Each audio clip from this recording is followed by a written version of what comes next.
toz koyacağız. Okay. Karavaltı'da adresiz. O iki diş. Ama kulağı cıyırma. Celinde kaldı. Allah Allah 4 dişten. Onun kulağı 18 ortada. Teknik 19.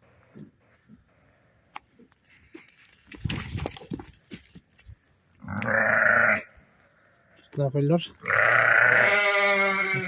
Açık son çekeceğim. 165 bin son. Süleşici yolu var. Azmaz. Boylarını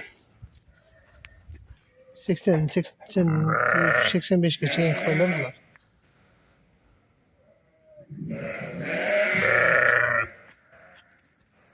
Okay.